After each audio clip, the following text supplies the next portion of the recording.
The saga of liver-eating Johnson was brought to life in 1972 in the movie Jeremiah Johnson that starred Robert Redford and was directed by Sidney Pollack.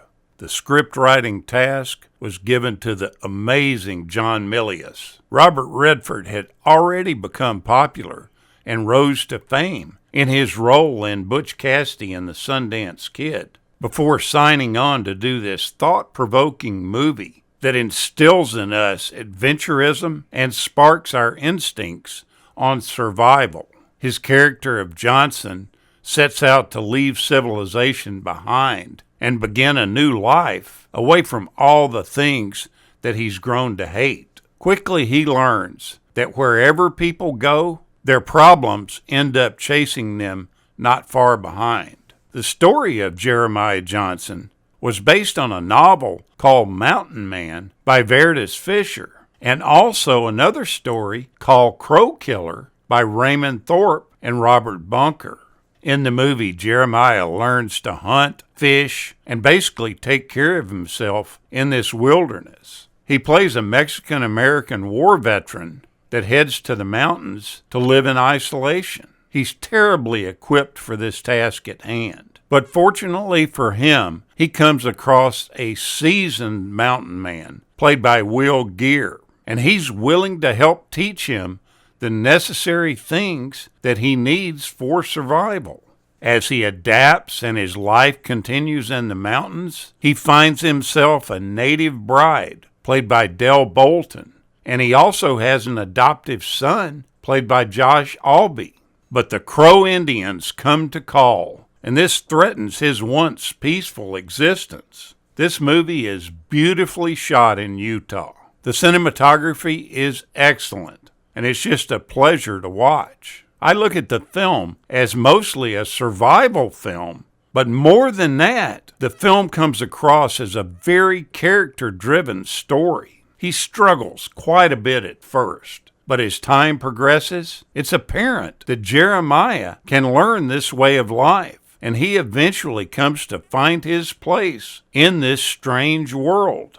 In the film's beginning, he looks terribly out of place, walking through the town outside the wilderness. As the movie progresses, he becomes adorned with a beard, snowshoes, and a .50 caliber muzzle loader, and takes on the true character of a real mountain man.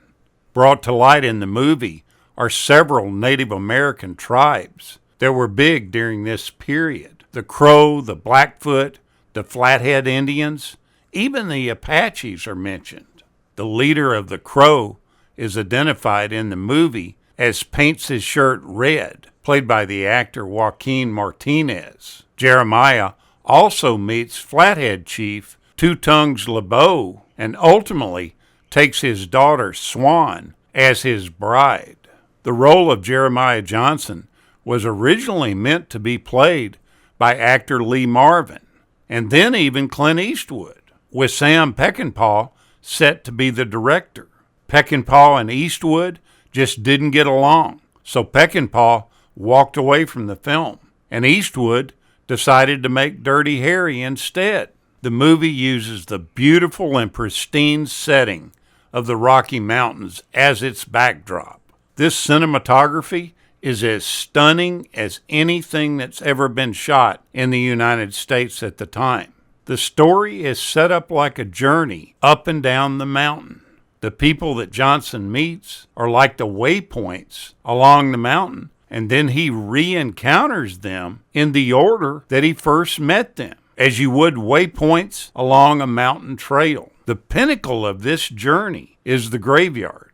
This is filmed at the highest point of the mountains in the film, the mountain pass. Like a journey up and down a mountain, the journey takes longer going up and goes faster on the way back down. And the movie follows this pattern as well. The film's score was composed entirely by John Rubinstein and Tim McIntyre.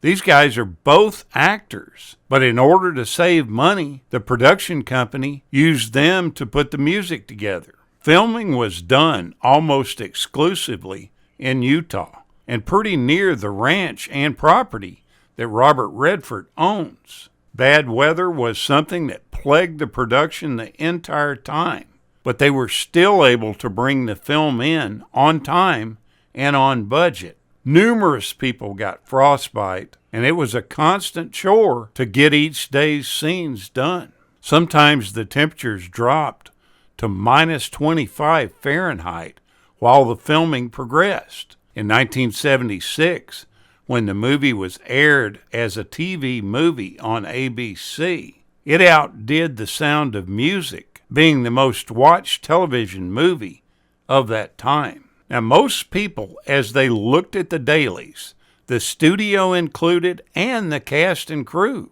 didn't think very much of this movie because there was just a whole lot of filming of somebody tromping through the mountains with his horse in the snow. But Sidney Pollack knew what he was doing. It took him about 7.5 months to edit this film. The show was basically done on the editing room floor and not while shooting it. It was a film where if you watched the dailies, everybody would just fall asleep, except for Robert Redford and the director, because it was just the same thing over and over again, a guy walking his horse. You never saw a strong narrative line, but this picture is totally made up out of rhythms and moods and wonderful performances from the actors themselves. Robert Redford loved doing his own stunts in this movie, as he does in all his movies, especially when he was younger. He once said that doing his own stunts was one of the greatest things of filmmaking, that he loved doing the tough stuff. He said that half the fun of making movies is doing the action scenes. Now, the search to find Jeremiah Johnson's wife was a long and extensive one. They had the perfect image of this person in mind, but they just couldn't find it. They kept going through hundreds of Native American women, and finally, at the very end of going through about 200 women, they came across Del Bolton, a completely unknown. They brought in a technical director that was a flathead Indian that was from Montana, and his job was to do nothing but coach her. She went on to an extremely memorable performance in this movie, and then she completely dropped off the face of the earth. If you look at IMDb, she has 2 things listed. One of them is this movie, and the other is the TV show Monk. A few years back, there was an internet rumor that started saying that she had passed away. That's not the case. She's still alive, but she prefers to lay very low and doesn't act at all. At least I can't find where she does. And it looks like people that have more powerful resources than I have searched for her too and can't find her. She was originally born with the name Gloria Del Bolton, but there's even limited information on her early life prior to this movie. This is one of those cases where some people get a taste of Hollywood and just don't care for it that much.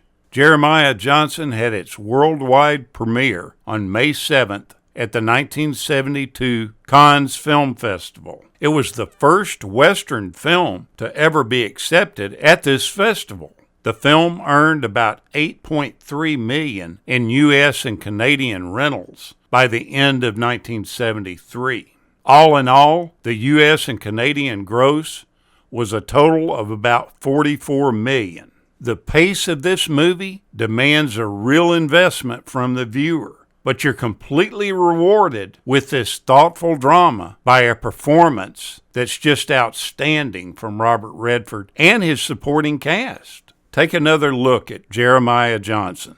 You'll thoroughly enjoy it. Thank you so much for watching, and we'll continue to chase the classics.